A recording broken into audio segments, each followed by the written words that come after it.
I'm Deborah Bennett, Artist in Residence at Levine Cancer Institute. In my previous video, I shared the many benefits to be gained by journaling for both your mind and your body.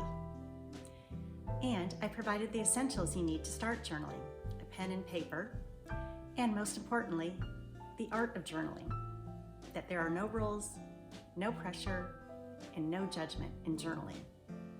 Today, I will share with you tips on how to start journaling, ideas on what to write about, where to write, when and how often to write. I'll even share with you some personal things that I do in my journal that attracts me to keep coming back to my journal on a regular basis, making it enjoyable and sustainable without being overwhelming and frustrating. So, what to write? A good rule of thumb is write about whatever it is that you're spending a lot of time thinking about.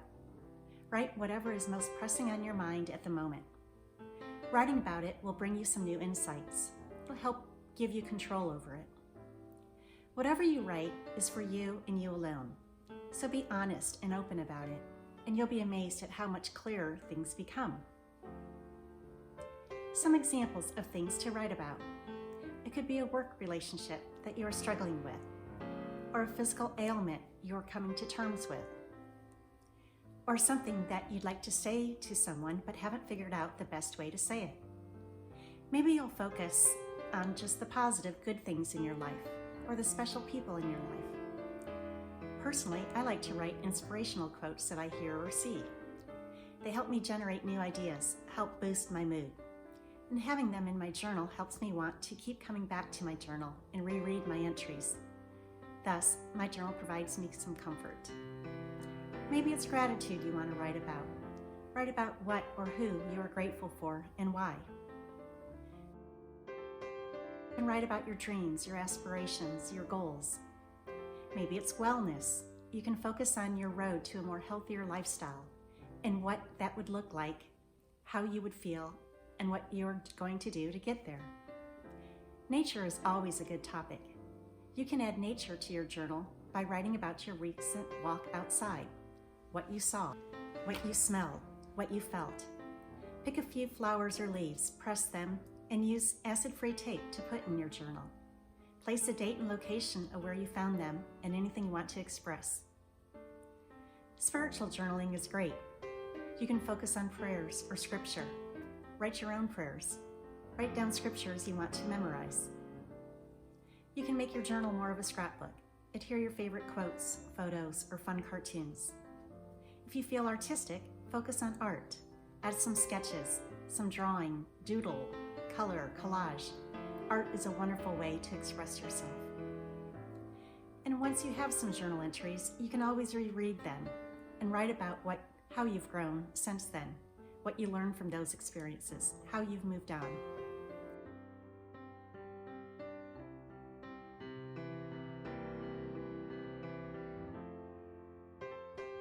Just by journaling, you start to declutter your mind by organizing those thoughts and emotions into smaller chunks of information that are easier for the brain to process.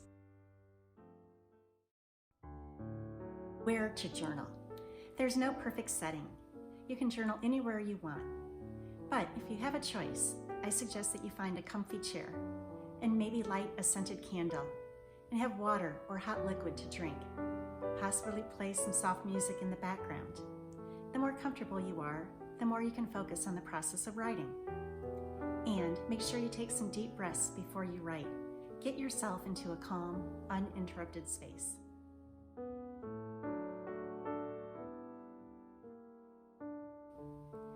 When and how often? Choose the best time of day for you.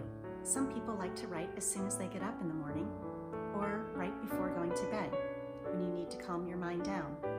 Try different times of the day to see what works best for you. And try to write at least a few times a week. Sometimes just one word, or sometimes for up to 15 minutes. But remember, it's all about the process, not about filling up the pages in the book. And there's no pressure on how much or how often you journal, whatever works for you. Here's a trick that I do. I leave some sticky notes laying around our kitchen in our family room. When I hear something or think of something that I want to write in my journal, but I don't have time to pull out my journal and start writing, I jot a few words down on a sticky note and I stick it in my journal. This way, I won't forget about it, and it will be in my journal when I do have time to write about it.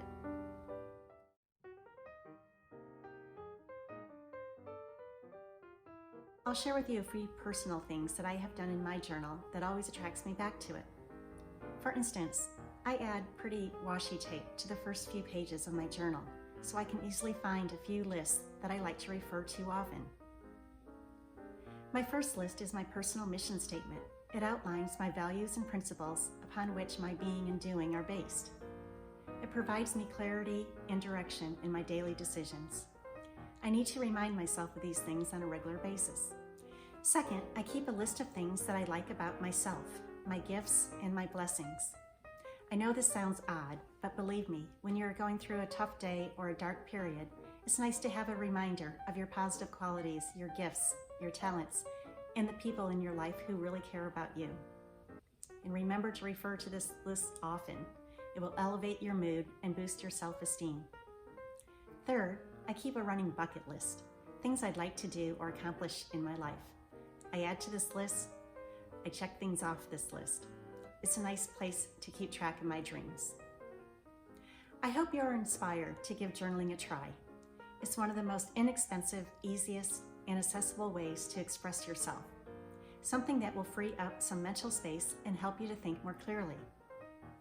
If needed, I am providing a list of prompts at the end of this video in case you need some help getting started putting pen to paper. Thanks for tuning in, and remember, art is healing.